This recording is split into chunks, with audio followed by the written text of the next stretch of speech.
Hello. I'd like to welcome our audience to two very special guests. I'll allow them to introduce themselves.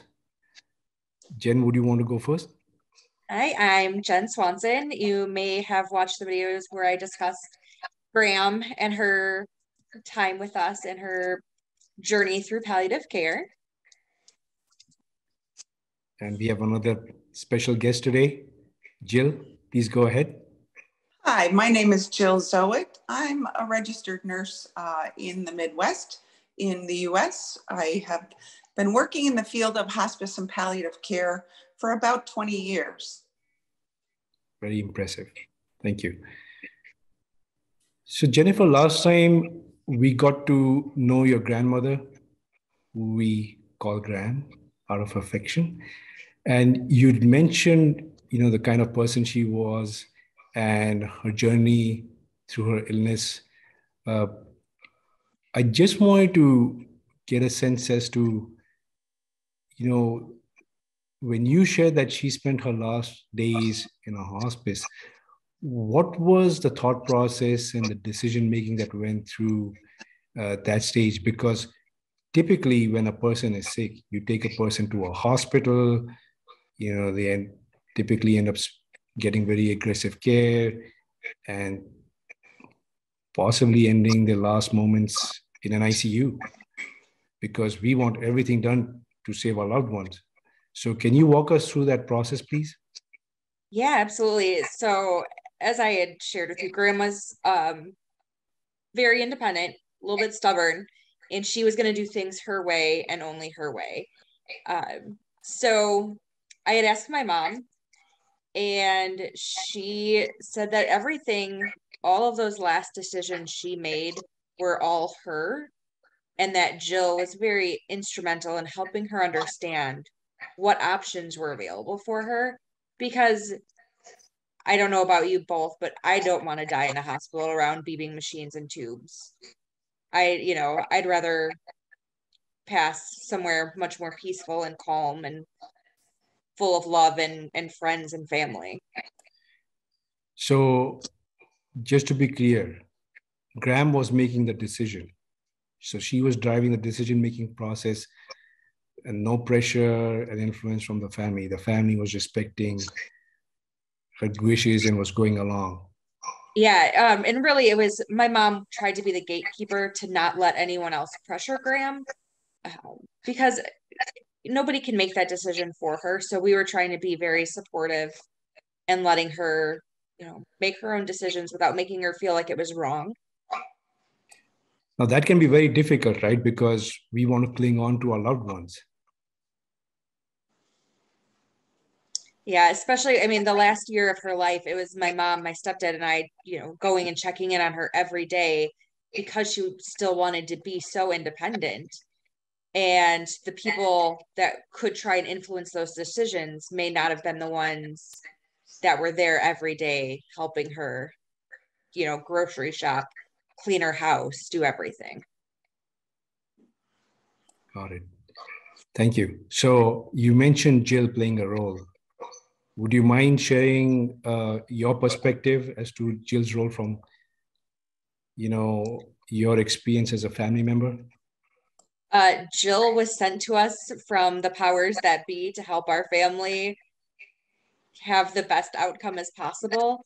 Um, it's very hard as a family member to have someone come in that you don't know to try and help guide you with things, and you may be resistant, especially in such a sensitive time as end of life and things like that. And my mom shared that while she was a bit apprehensive and Graham was a bit apprehensive of Jill and her intentions, it didn't take very long for everyone to understand that Jill really had Graham's best interests at heart and was really there not to be pushy, but to just educate and help her understand kind of what could happen, that the choice was hers, that nobody could make that choice for her. And I think Jill was really pivotal in helping Graham take that next step to where she felt comfortable, that she didn't have to fight so hard anymore, and to help Graham kind of become at peace in a way. So what I'm hearing is that there are choices, and it's not a one-way street. Absolutely. Right. Great. So Jill, would you mind sharing with us your experience with Graham, how you got introduced and how you helped her and the family, through the journey? I'd be happy to do that. I was working on a consultative basis as the sole palliative care practitioner, just as a registered nurse, not as a provider who could prescribe or write orders, but rather make visits to patients who were hospitalized at the time, who had serious or life-limiting illness. And so my role, along with a social work, it was a social work RN palliative partnership. That's how we started the palliative care program at the hospital that I was working at.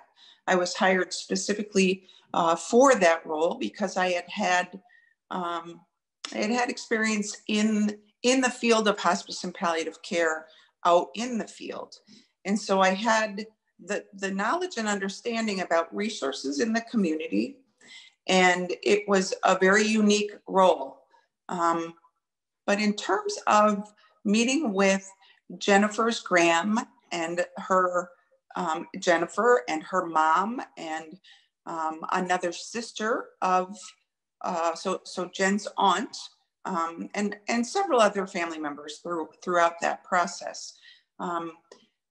Jen's Graham was in an intensive care unit room, and I don't remember the exact circumstances of what was going on at the moment that she was placed in intensive care.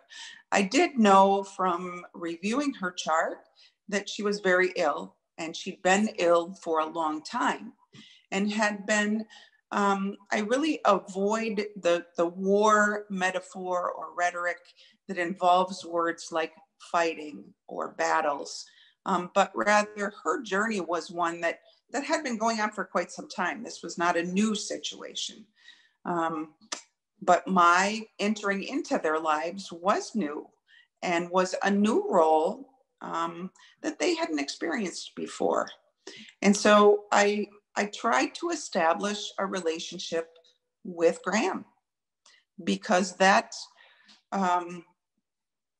first and foremost, to establish someone's trust and explain to them why you are there, and that this is perhaps a new form of care at the bedside in a hospital, but it goes back centuries to helping people have their needs met and their suffering acknowledged, their past and present suffering acknowledged and validated, and then to move on from there to help educate that they are autonomous even in that very setting that can remove all of your autonomy, but that their autonomous decision making through education and resources and relationships are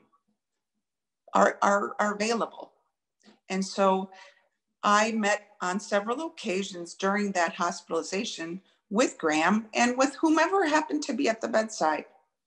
And like Jennifer pointed out, it was really important for she and her mom and her stepfather to make sure that Graham was making her own decisions and that she was a little protected from other family members who might come in and second guess that, out of their love, out of their desire to keep Graham present in their lives.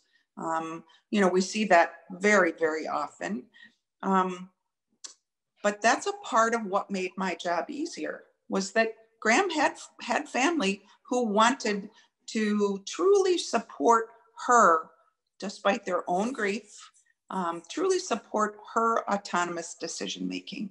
And she was quite a force. She wasn't going to have it any other way.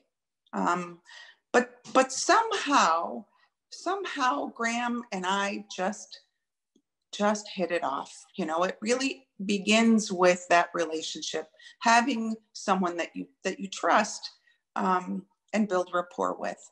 And we did, and it was delightful and beautiful. She came to trust me and look to me for advice more than I even anticipated. That's why, even though this may have occurred some years ago, it stands out as a special relationship because I was in awe and honored to, I was just delighted with how much trust she put in me to help her through this.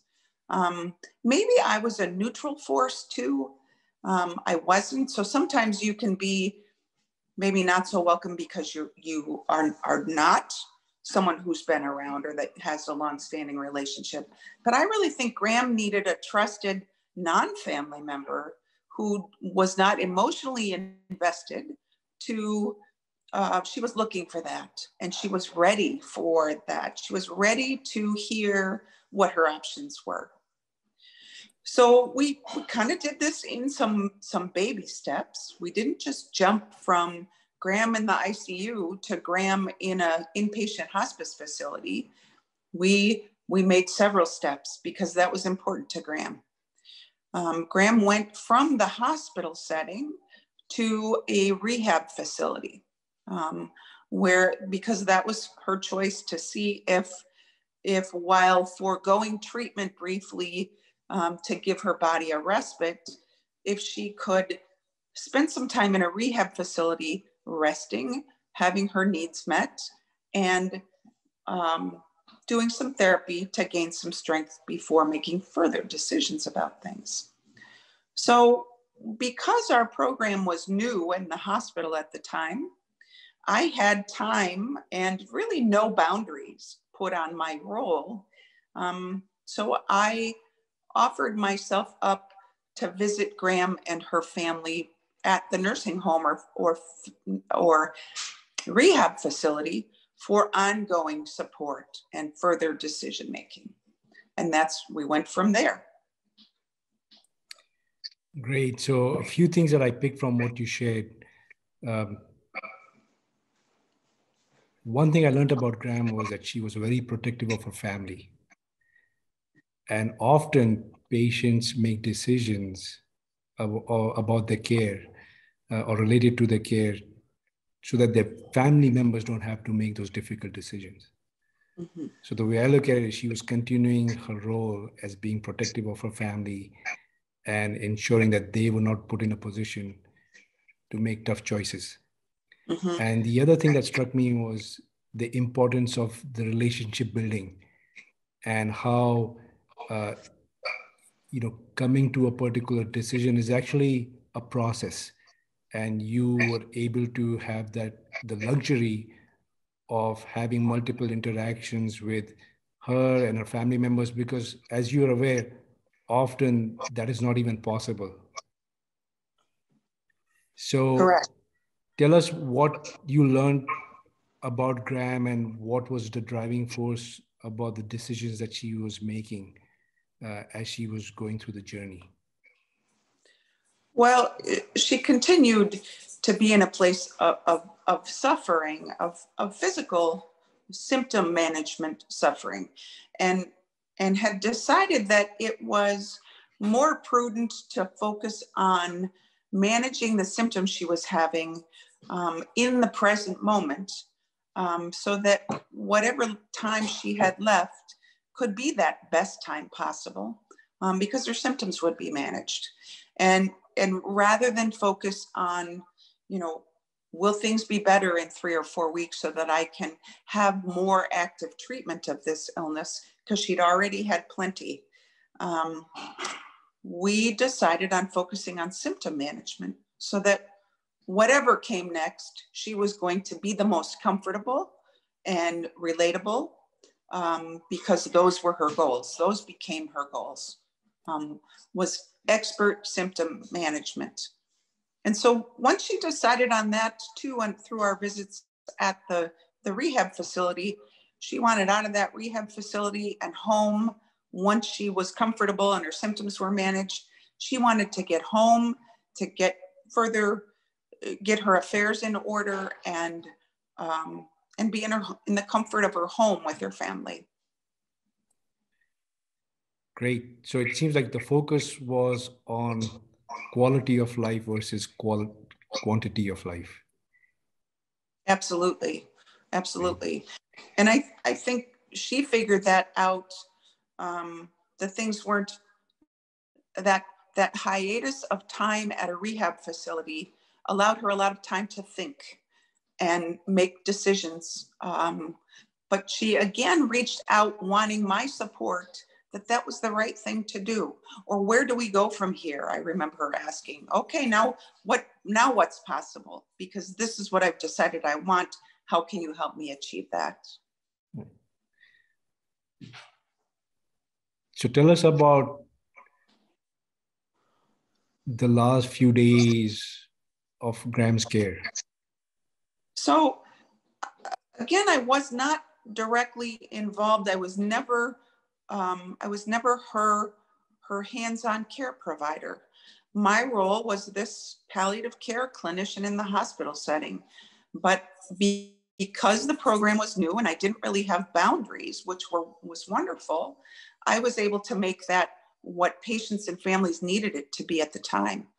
And so I continued to follow her and help her through the resources that I knew were available at the time, so that when she was ready to move on from a rehab setting and wanted to go home, we got home hospice care involved and moved her home and got what she needed for her to be in her home.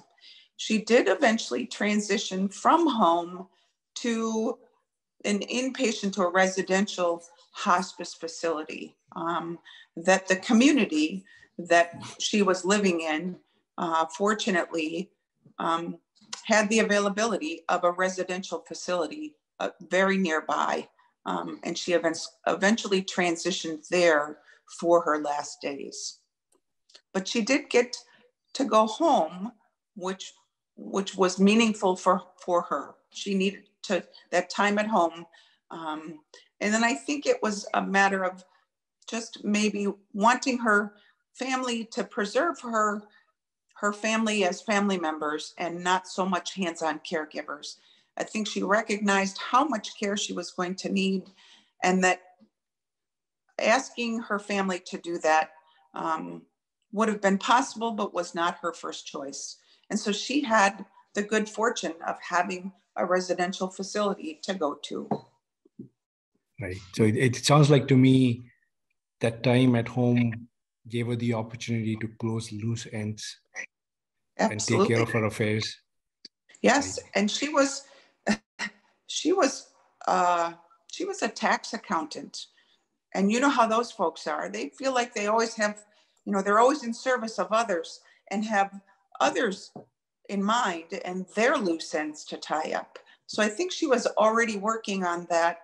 But I think, to my knowledge, she needed to go home and make sure that her family members and others who would take over from where she left off, that those things were in order. And this gave her that opportunity to do that. And even towards the end, she wanted to give her family members a luxury for them to be family members rather than caregivers. Exactly. I'm glad that you were there to support Graham, Jill, and you had the resources available in the community to direct her for the right level of care. Tell us a little bit more about Graham as a person. What did you learn from her?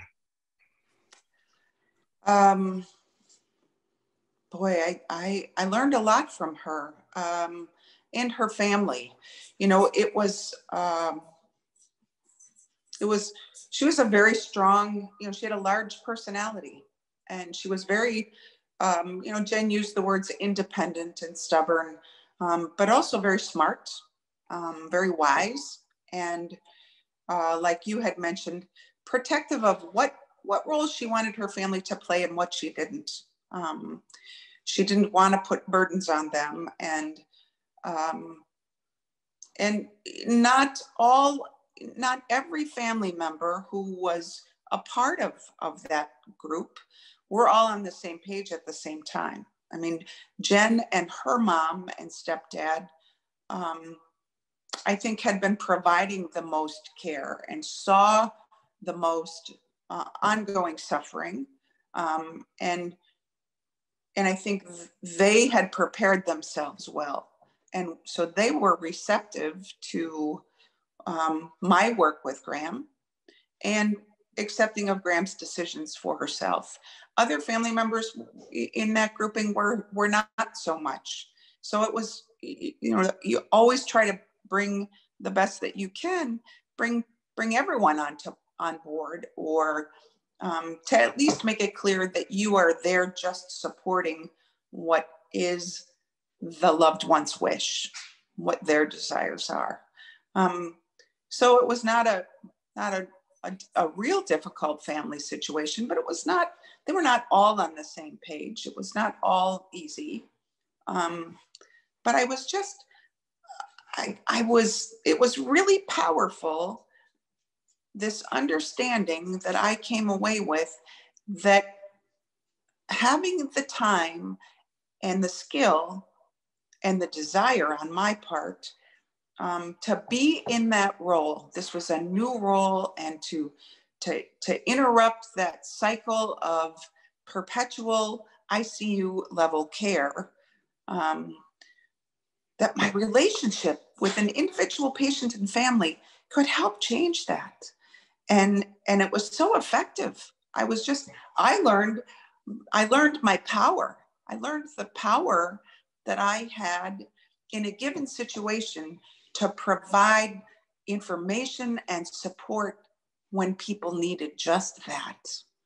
Just a plain old regular registered nurse who had wisdom and life experience, but now I finally had a role where that's what mattered.